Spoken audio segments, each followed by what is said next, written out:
కొరిమెల్లి శ్రీనివాసరెడ్డి అని ఎవరన్నా వచ్చారా? గుడిమెల్లె అనేది ఎవరిది ఇంటి పేరు? నాగరాజు అని పేరు.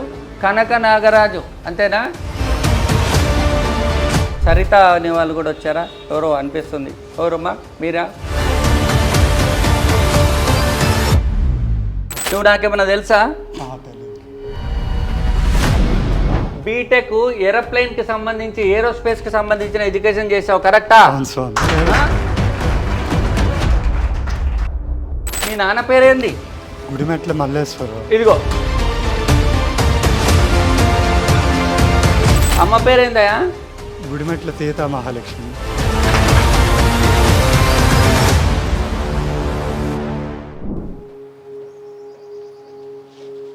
కొరిమెల్లి శ్రీనివాసరెడ్డి అని ఎవరన్నా వచ్చారా? నువ్వేనా? ఓహో, బాగా ఆలోచిస్తున్నావా?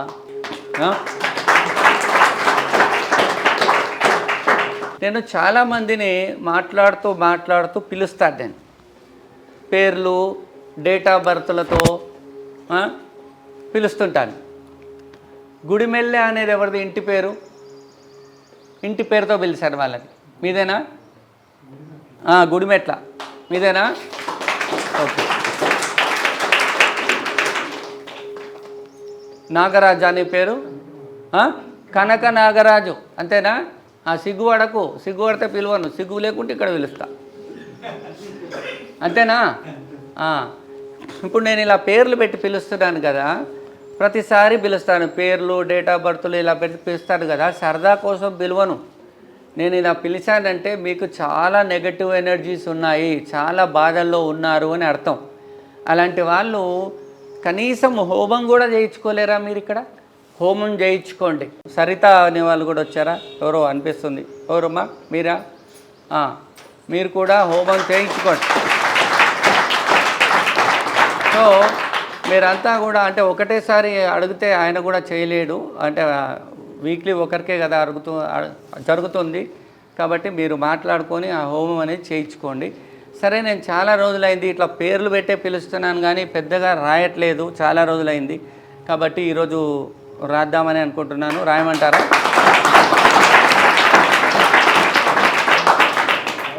ఏదో బంగారం దొరికినట్టు ఉంటుంది మీకు. ఇది అదుడు చెప్పకముందే బోర్డు వస్తుంది. ఇప్పుడు నాకు అంత మర్యాద, అతిథి మర్యాదలు బాగా జరుగుతాయి నాకు. అయితే మీకు ఎందుకు ఇంత ఆనందం దీంట్లో? ఎందుకు ఒక మాట నాకు జస్ట్ నాకు తెలియక అంత ఆనందం, అంత లైట్స్ లాగా ఎందుకు వెలుగుతాయి మీ మొహాలు ఇట్లా రాస్తూ ఉంటే? చెప్పకపోతే రాయండి. మరి ఏదో ఉంటుంది మీ ఆనందం, రాక్షస ఆనందం మీకు ఏదో ఉంటుంది ఇట్లా.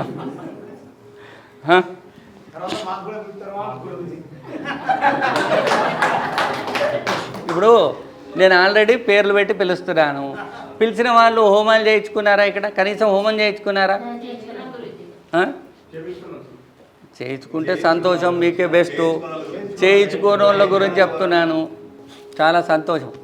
ఎందుకంటే నెగటివ్ ఎనర్జీస్ బాగా ఉన్న వాళ్ళనే నేను పిలుస్తాను, ఊరికేనే పిలువను. సరే, నువ్వు రా. ఎక్కడి నుంచి వచ్చావు? ఇక్కడ కూర్చో. तू उठो जी, बीच पे से उठो, ఇక్కడ కూర్చో. కరెక్ట్ సమాధానం చెప్తేనే కూర్చో. ఫస్ట్ ఇటు చూడకు, నువ్వు ఇటు చూడకు, ఎందుకంటే నీ రామాయణం అంత ఇక్కడనే రాస్తా నేను. మొహం అటే పెట్టుకో. సరే, మరి నీ గురించే రాయనా? పోనీ ఆయనను విలువనా పాపం శ్రీనివాసరెడ్డిని? నీ గోతే వినబడతలేదా? గట్టిగా చెప్పాలి. నీ నుంచే చెప్పాలా? ఎందుకు? ఆయన ఏం పాపం చేసిండు? నన్ను చూడొద్దు, నువ్వు సమాధానం అక్కడ చూసే చెప్పాలి.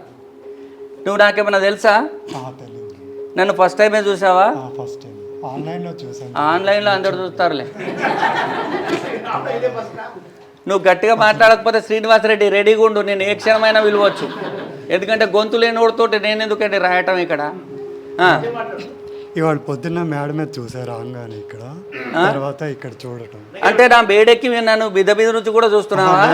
మీరు మేడ మీద ఉన్నప్పుడు నేను కింద ఉన్నాను, కింద నుంచి చూసా. ఓహో, పొద్దున్న. ఓహో, అలాగా. Okay okay okay. సరే, అయితే మొదటిసారే కదా నన్ను నువ్వు చూసావు, నిన్ను కూడా నేను మొదటిసారే చూశాను. సరే మరి నేను మొదటిసారి చూసినప్పుడు ఇంకా కూర్చోండి, ఇక వదిలేటట్టు లేడు, మీకు ఛాన్స్ ఇచ్చేటట్టు లేడు, నెక్స్ట్ టైం మిమ్మల్ని పిలుస్తాను. అయితే మరి మొదటిసారి చూసినప్పుడు మీ గురించి నాకేం తెలియదు. మరి ఇప్పుడే నేను మీ గురించి ఇక్కడ రాస్తాను. మీ గురించే కాదు, మీ తల్లిదండ్రుల గురించి కూడా రాస్తాను.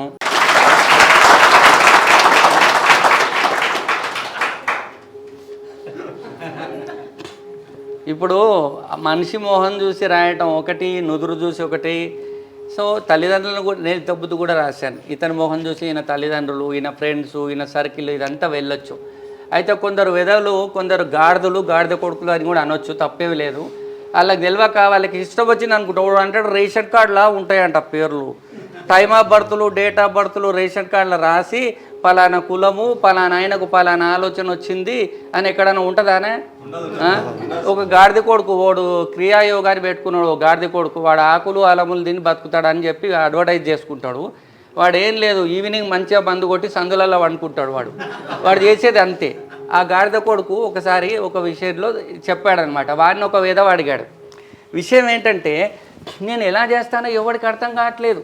కాక ఈ చాలామంది గురువులకు, చాలామంది ఆధ్యాత్మికంగా ఉండే వాళ్ళకు టెన్షన్ అయిపోయింది అప్పట్లో. ఇప్పుడు యోగా, నువ్వు నోరు తన్ని బయట పంపిస్తా. అప్పుడు అక్కడ నేను జయా గార్డెన్స్లో పెట్టినప్పుడు వేల మంది, మినిమం 10,000 మంది వచ్చే వరకు వీళ్ళకు గుండె దడదడా అన్నది. మొత్తం యోగా అని అందరు నా దుకాణం అంతా ఖాళీ ఆయన దగ్గర పోతుందేమని భయపడి ఓ పనికిమాలినోడిని వాడిని పంపించి, అంటే నాకు తెలియదా నేను చేసే పని, ఎవడోడు వస్తున్నాడు నాకు తెలియదా, నేను నవ్వుకుంటాను. పంపించి వాడితో ఒక క్వశ్చన్ వేసినట్టు అడిగించి వాడికి వీడు ఆన్సర్ చెప్పినట్టు. వీడిని కరెక్ట్గా చూడండి, రోడ్డు మీద అడుక్క తింటోలాగా ఉంటాడు వాడు. సరే, ఇక వాడి గురించి నేను ఎక్కువ ఎందుకు, నేను ఒకరి గురించి మాట్లాడను, కానీ వాళ్ళు మన గురించి మాట్లాడారు కాబట్టి ఇప్పుడు నేను చెప్తున్నాను. ఇలాంటి విధవలు ఉంటారు, ఎక్కడా ఉండవండి, ఎక్కడా ఉండవు. ఇట్లా నేను గుండె లోతుల్లో ఉన్నాయి చెప్తాను, మనసులో మారుస్తున్నాయి చెప్తాను, ఆలోచనలు చేంజ్ చేస్తుంటే చెప్తాను, అన్నీ చెప్తాను, చాలా చాలా చెప్తాను. మొన్న ఒక వ్యక్తి గురించి చెప్పాను కదా, వాళ్ళ భార్య చనిపోయిన దాని గురించి ఎట్లా నాటకాలు చెప్పారో మీకు తెలుసు. సో ఇట్లాగా డీపెస్ట్ పర్సనల్ రేషన్ కార్డులు ఉంటాయి. నీ భార్య చచ్చిపోయి రెండో భార్య నువ్వు పెళ్లి చేసుకున్నావని అని లుంగి కూడా తీస్తానండి ఆ నా కొడుకుని. ఆడెక్కడో శ్రీశైలం అడవులలో ఉంటా అని అడ్వర్టైజ్ చేసుకుంటాడు వాని బొంద. అయితే ఇలాగా విధవలు చాలామంది ఉన్నారు. ఆ విధవల గురించి నాకు అక్కర్లేదు, ఇప్పుడు నేను రాస్తాను. ఏమయ్యా నువ్వు గట్టి చెప్పు, నువ్వు నన్ను చూసావా? చూడలేదు స్వామి. ఎప్పుడన్నా నీకు నాకు పరిచయం, బంధం ఏమైనా ఉన్నదా? లేదు కదా. అయితే ఇప్పుడు నీ గురించి నాకేం తెలియదు, మీ అమ్మ నాన్న గురించి అయితే అసలే తెలియదు.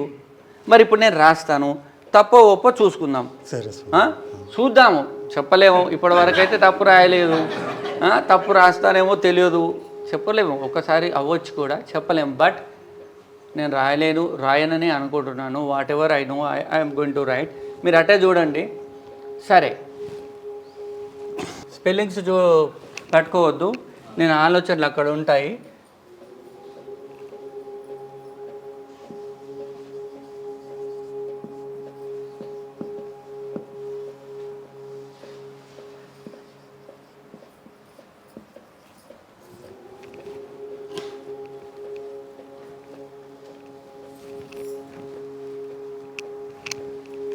నువ్వు అటే చూడు.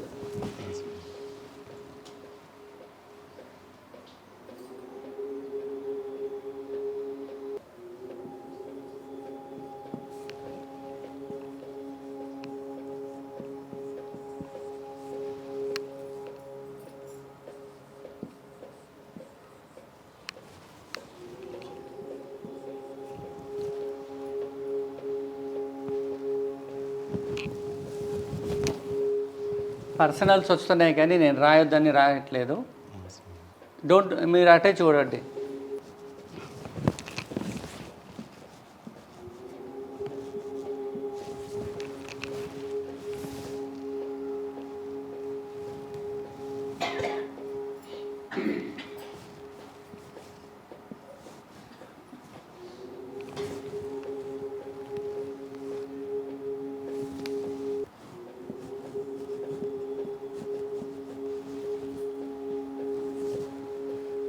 ఈరోజు నేనేమో తప్పులు చేస్తాను అనుకుంటున్నా, ఎందుకంటే వస్తున్న ఇన్ఫర్మేషన్ అంతా రాసుకుంటూ వెళ్ళిపోతున్నాను. ఓకే, చూద్దాం.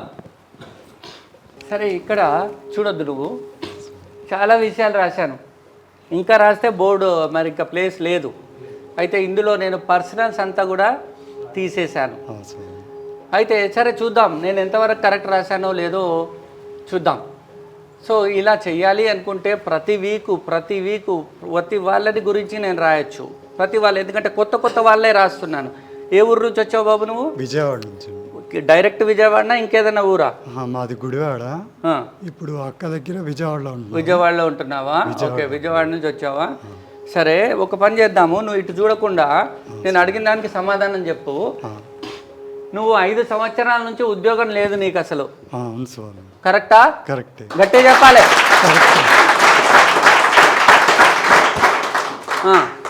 కరెక్టా కాదా? కరెక్టే స్వామి. అరే వినబడతలేదా? కరెక్టే స్వామి. శ్రీనివాస్ రెడ్డి నిన్ను పిలుస్తా, రెడీగా ఉండు. ఓకే, ఒక్క నిమిషం. నిన్ను ఇక రానియను, ఇతను నెక్స్ట్ నుంచి రానియక, ఎక్స్ట్రాలు ఎక్కువైనాయి. ఓకే, సరే. 5 సంవత్సరాల నుంచి ఉద్యోగం లేదన్నాను, కరెక్ట్ అనే ఒప్పుకుంటున్నావు కదా? కరెక్ట్. 5 సంవత్సరాల నుంచి ఉద్యోగం లేదు, రైట్. నువ్వు బీటెక్ ఏరోప్లేన్ కి సంబంధించి, ఏరోస్పేస్ కి సంబంధించిన ఎడ్యుకేషన్ చేసావు, కరెక్టా?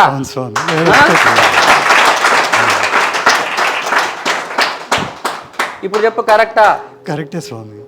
ఇది ఏరోప్లేన్లకు సంబంధించి చేసినావా? Aerospace engineering. ఇదిగోండి ఇక్కడ రాసేసాను. సరే,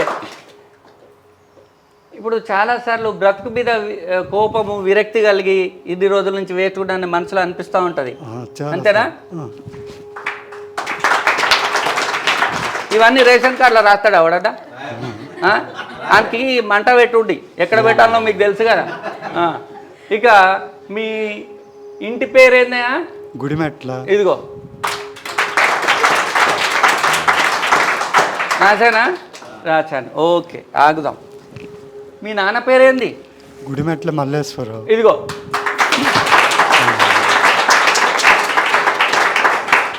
రాశాను కదా? రాశాను. సరే, డేట్ ఆఫ్ బర్త్లు ఏమైనా గుర్తున్నాయా? అంటే 2 డేట్ ఆఫ్ బర్త్లు ఉన్నాయి. ఒకటేమో 1989, సర్టిఫికెట్లో ఉన్నదేమో 1990. ఇక్కడ ఒకటి. సరే, ఒకటేంది? 1989 ఒరిజినల్ డేట్లు. నువ్వు అనుకునేవి అవి తప్పులే, నువ్వు అనుకునే చెప్పు. నేను అనుకునే డిసెంబర్ 1, 1991, ఇంకోటేమో 1898. 1889 కన్ఫ్యూజ్ అవుతున్నావు. సారీ, 1989 ఇట్లా కన్ఫ్యూజన్ అయ్యేది కూడా రాస్తారా ఎవరన్నా? నేను రాశానా? ఇది వీళ్ళకు ఇక్కడికి వచ్చే వరకు టెన్షన్ అయిపోయి ఉన్నది కూడా మర్చిపోతున్నారు. సరే, అమ్మ పేరేందయా? గుడిమెట్ల సీతా మహాలక్ష్మి.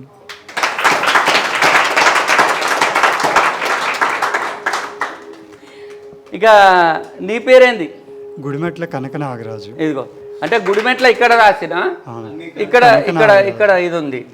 అయితే ఒకరికి టైమ్ ఆఫ్ బర్త్ కూడా లేదు, కానీ నేను ఇక్కడ రాశాను, అది నీకు నువ్వు నోట్ చేసుకోవచ్చు. అసలు మీ అమ్మకి టైమ్ ఆఫ్ బర్త్ ఉందా నీకు తెలుసా? నాకు తెలియదు. అదిగో నేను ఇక్కడ రాశాను. సరే, ఇప్పుడు వీళ్ళు చప్పట్లు కొడుతున్నారు, నేను ఇక్కడ రాశానని చెప్తున్నాను. నువ్వు నిజంగా నమ్ముతున్నావా? ఇక్కడ నేను రాశాను అనుకుంటున్నావా? అనుకుంటున్నావా? ఒకసారి అవకాశం ఇవ్వాలా, చూస్తావా వెనక్కి? అవసరం లేదండి, నమ్ముతున్నాను. నేను నమ్ముతున్నావా? అట్లా గుడ్డిగా నమ్మొద్దయ్యా, నేను ప్రాక్టికల్ మనిషిని. ఇక్కడ చూడు ఒకసారి. లేదు స్వామి, చెప్పినవన్నీ కరెక్టే. నేను మీతో ఎప్పుడు చూడలేదు, మాట్లాడలేదు. చెప్పినవన్నీ నిజాలే, correct. Right. So that is Guruji, that is Ramananda Guruji. Okay, ఎవరెవరైతే వెధవలు ఇలా అనుకుంటున్నారో వాళ్ళంతా వెధవలే. ఓకే, ఎందుకంటే నేను ఇక్కడ ఇంకా చాలా వస్తున్నాయి, కానీ పర్సనల్ విషయాలు మనం రాయకూడదని చెప్పేసి నేను నాకు వస్తున్న విషయాలన్నీ రాస్తూ వెళ్ళాను. గూస్ బంప్స్ వస్తున్నాయా? ఎన్నిసార్లు చూస్తావు? చాలాసార్లు చూసావు కదా, ఇంకా ప్లేస్ లేదు. ఓకే, ఇప్పుడు నీకు అవకాశం ఇస్తున్నాను, చూడు నువ్వు ఇక్కడ ఒకసారి. చాలా ఆనందం వేస్తుందా? మరి ఏమిస్తావు? నవ్వుతావు. ఇక్కడ సత్సంగ్లో నేను ఖచ్చితంగా ఇది ఫీజు లేదండి, ఇది ఫ్రీ అండి. చాలామందికి అర్థం కావట్లేదు. ఏం బాబు నేను ఏమైనా ఫీజు తీసుకున్నానా నీ దగ్గర? నీ మొహం చూసింది నేను ఈరోజు, నువ్వు నా మొహం చూసింది ఈరోజు, అన్నీ రాసా, అన్నీ చెప్పాను, ఫీజు లేదు. అయితే సత్సంగంలో వచ్చిన వాళ్ళకి ఎవ్వరికి ఫీజు లేదండి. ఇక్కడ మీరు రావచ్చు. నేను పేర్లు పెట్టి పిలుస్తున్నానంటే మీకు నెగటివ్ ఎనర్జీలు ఉన్నాయి అని ఖచ్చితంగా ప్రూఫ్ అది. సరే ప్రతిసారి పిలుస్తున్నాను మొత్తం రాయట్లేదు కదా అని మళ్ళీ కొంచెం గ్యాప్ వచ్చింది, 1 month అయినట్టుంది, ఏదో మొత్తానికి అయినట్టుంది అని నేను రాశాను. సో మీ అందరికీ కూడా నేను చెప్పేది ఒకటే, నేను పిలిచాను అంటే మీకు నెగిటివ్ ఎనర్జీ ఉన్నట్టే. సో మీరు ఇక్కడ చిన్న ఒక హోమం చేయించుకోండి, మీ భార్య పిల్లలు మీరు వచ్చేసి ధ్యానం గురించి చెప్పండి, వీడియో సబ్స్క్రైబ్ చేసుకోండి, సత్సంగ్కి రెగ్యులర్గా రండి. ప్రతి వాళ్ళ గురించి ఏదో ఒక రోజు రాసిస్తాను. ఒక్కసారి పిలిచానంటే వాళ్ళని ఎప్పుడో ఒకసారి మళ్ళీ పిలిచి ఇదంతా కూడా నేను రాస్తాను. ఓకేనా? సో నువ్వు సంతోషమేనా? అంత దూరం నుంచి వచ్చినదో పైసా వసూలు होगा तुम्हारा? ట్రైను ఎట్లొచ్చినావు? బస్సా ట్రైనా? ట్రైన్లోనే వచ్చావా? అది కూడా ట్రైన్ అనే వచ్చింది నాకు ఫస్ట్. ఇట్లాంటి గురుజీలకు చూసావు ఎక్కడైనా? ఎప్పుడు చూడలేదు, ఎప్పుడు కలవలేదు, చూడలేదు, కరవలేదు, చూడవు కూడా. ఇక నా తర్వాత ఎవరన్నా నా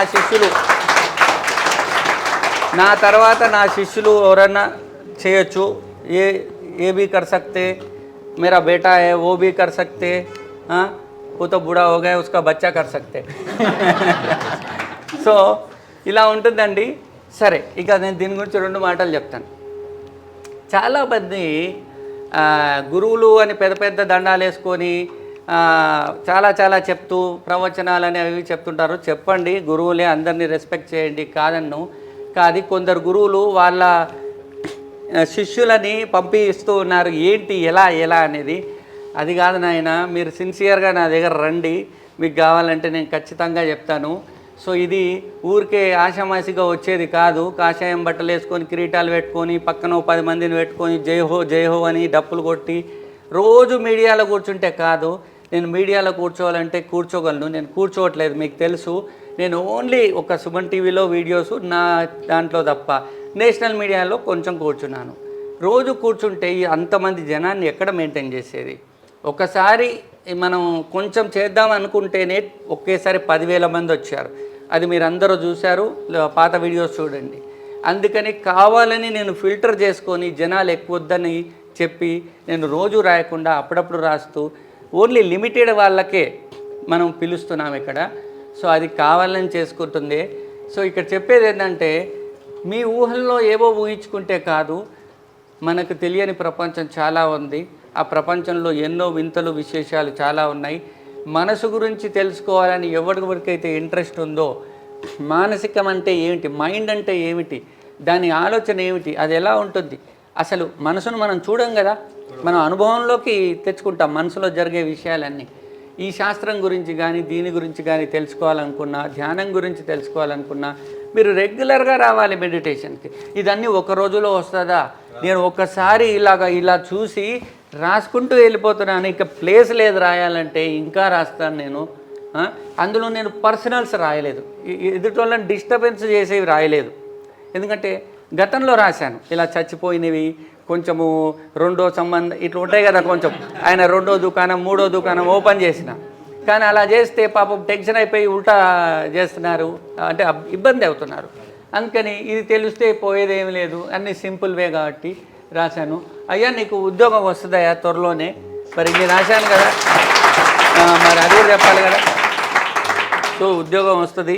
నీ మానసిక స్థితి కూడా చాలా లోలో ఉంది, అది పర్సనల్, నేను ఇక్కడ మాట్లాడను, అది కూడా సెట్ అవుతుంది. ఒకసారి అయితే వచ్చి ఇక్కడ హోమం ఒకటి చేయించుకో, అందులో ఎవ్వరికి డబ్బులు ఇచ్చేది లేదు. ఆ పూలు పండ్లు ఏమి ఉన్నాయి, కూరగాయలు అని వస్తుంది, ఏందా నాకు అవి కొనుక్కోండి. ఎవరన్నా వంటలో వచ్చిరా ఏందా, తెలియకుండా మలో ప్రవేశం అయిందో ఏమో. ఇది ఇట్లానే ఉంటుంది అది మైండ్ అనేది. ఎలా ఉంటుంది అంటే, తెలియకుండా కనెక్ట్ అయిపోతే వాళ్ళ ఇంట్లో వండుకున్న కూరలు కూడా నాకు వాసనలు వస్తుంటాయి. అలా కూడా చెప్పాను నేను. సో ఎనీవే ఇట్లాగా చాలా ఉంటుందండి ఒక మనిషి లైఫ్ గురించి మనం ఎంతైనా రాయొచ్చు. అయితే మీరందరూ నాతో పర్సనల్గా కూర్చొని మాట్లాడదాము, పర్సనల్ అపాయింట్మెంట్ తీసుకుందామని ఆలోచన వదిలేయండి, అవసరం లేదు. సత్సంగ్ రెగ్యులర్గా రండి. మీరు ఇదేది మన హోమం చేయించుకోండి, కావాలంటే మీరు 2 సార్లు 3 సార్లు హోమం చేయించుకోండి, అది ఎన్నిసార్లు చేయించుకున్నా మంచిదే, మీకే ఇంకా ది బెస్ట్ జరుగుతుంది. కాబట్టి ఇలా చేసుకోండి, మీకున్న సమస్యలన్నీ పోతాయి. అయినా సరే మేము పర్సనల్గా కలుస్తామని మీరు అనుకుంటే అది మీ ఇష్టము, దానికి నేనేం చేయలేను. బట్ మోస్ట్ ప్రాబబ్లీ సత్సంగ్ అంతా ఫ్రీనే, ఇక్కడ వచ్చిన వాళ్ళకి అందరికీ ఫ్రీనే, సత్సంగ్లో వచ్చిన వాళ్ళకి మాత్రమే ఫ్రీ. మళ్ళీ ఏడనో దేశంలో కూర్చొని నాకు సత్సంగ్లో ఫ్రీ అని చెప్పిన ఓడు ఇట్లాగే చెన్నై నుంచి నేను చెప్పాను లాస్ట్ టైం కూడా, ఫ్రీ అని చెప్పినావు కదా అంటే, ఫ్రీ సత్సంగ్ మొత్తం ఫ్రీనే, మరి రా మరి సత్సంగ్కు. ఆయనకు టైం ఉండదంట, చెన్నైలో ఉంటాడంట, నేను వాళ్ళ ఇంటికి పోవాలంట. ఇంటికి పోయి ఆయన బోర్డు మీద అన్నీ రాసి ఆయనకు దండం పెట్టి రావాలి నేను. అంటే ఇలాంటి విధాలు కూడా ఉంటారు. అసలు ఇలాంటి విద్య ఎవరి దగ్గర ఉందండి? ఎవరన్నా 1 రాస్తాడు, 2 రాస్తాడు. చూడండి, 2 పేర్లు, తాత పేరు, అబ్బ పేరు, అమ్మమ్మ పేరు ఏదో చెప్తాడు అంతే. ఇక్కడ చూడండి, ఇంటి పేరు, ఆయన పేరు, ఆయన మనస్సు, నాన్న, అమ్మ. ఇంకా నేను చాలామందికి ఫ్రెండ్స్ గురించి కూడా చెప్పాను గతంలో. మీరు నా ఓల్డ్ వీడియోస్ చూస్తే ఫ్రెండ్స్ దగ్గర తీసుకున్న అప్పులు, వాడు ఎంత అప్పు తీసుకున్నాడో నా పాత వీడియో చూడండి. కరెన్సీ నోట్ అనుకుంటే నెంబర్లు కూడా చెప్పిన నేను, మీకు తెలియదు అవన్నీ చూడండి. అంటే ఒక్కొక్కడు అంటాడు, ఒకడు ఉన్నాడు ఒక పనికి మాలిన వేద, వానికి ఏం పని లేదు, వాడు ఎవడో నాకు తెలుసు, వాడు అనుకుంటాడు నేను తెలియని, వాడు ఊరికే నెగిటివ్గా ఏదో కామెంట్ చేస్తూ ఉంటాడు. ఆ దరిద్రుడు వానికి ఏం పని లేదనమాట, వానికి ఇదే పని అనమాట. అంటే వాడు ఎవడి చేతి కిందనో ఉన్నవాడే ఉంటాడు. ఎందుకంటే ఇప్పుడు ఇంత చెప్తూ ఉంటే వేరే వాళ్ళకి భయం వేస్తుంది కదా, మా దగ్గరికి ఎవరు రారు అనే భయంతో ఏమైపోతుందంటే మన మీద బురద చల్లేద్దాం. ఎంతమంది ఎంత బురద చల్లినా ఏం లేదు, మీరు ఎన్ని రాళ్ళు వేస్తే ఆ రాళ్ళతో ఇల్లు కట్టుకుంటా, కానీ నేనేమో రాళ్ళతో భయపడేది కాదు. కాబట్టి నేను ఎప్పుడూ ప్రూవ్ చేస్తూనే ఉన్నాను, ప్రతిసారి ప్రూవ్ చేస్తూనే ఉన్నాను. ప్రతి సత్సంగంలో పేర్లు, డేట్ ఆఫ్ బర్త్లతో పిలుస్తూనే ఉన్నాను, ఇంటి పేర్లతో. అయితే ఒక్కొక్కసారి ఏంటంటే ప్రతిసారి మనం ఇలా రాస్తూనే కూర్చుంటే సమాజంలో ఇదేనా అవసరమా? అసలు నాకు ఇది పెద్ద అవసరమే కాదు, ఇది నాకు చాలా సిల్లి. మన బతుకు బాగుండటానికి ఉపయోగపడే విషయాల గురించి మనం మాట్లాడుకోవాలి. అందుకని మనము సహజంగా మనకు జరుగుతున్నటువంటి ఇబ్బందుల గురించి మనం మాట్లాడతాం. సరే, ఎనీవే, గాడ్ బ్లెస్ యూ. నీకు ఇస్తున్నాను, నీకు జాబ్ చాలా త్వరలోనే వస్తుంది, చాలా త్వరలోనే వస్తుంది. God bless you. ఆ దండం ఇక్కడ పెట్టుకో, కాలు ముట్టుకోకుండా.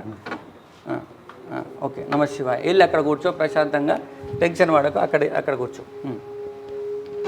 కొంచెము నీకు జాతకరీత్యా కొన్ని ఇబ్బందులు ఉన్నాయి. ఓకే, ఇప్పుడు కొన్ని నేను ఇక్కడ చెప్పకూడదు, వస్తున్నాయి కానీ ఆపుతున్నాను, ఎందుకంటే పర్సనల్ డీపీ నేను చెప్పను అని చెప్పాను. ఫస్ట్ నువ్వు ఒక హోమం అయితే చేయించుకో, అది నీకు నెక్స్ట్ వీక్ దొరుకుతుందో లేదో నాకు తెలియదు, ఆయన అడుగు, ఎప్పుడు దొరుకుతుందో అప్పుడు చేయించుకో ఒకసారి. త్వరలోనే నీకు జాబ్ అయితే వస్తుంది, నీ మానసికమైన స్ట్రగుల్ అంతా వెళ్ళిపోతుంది, లైఫ్ సెటిల్ అవుతుంది, మ్యారేజ్కి సంబంధించి కూడా మ్యారేజెస్ కూడా వస్తాయి. ఇంకేం కావాలి నీకు? చాలు కదా. God bless. సరే.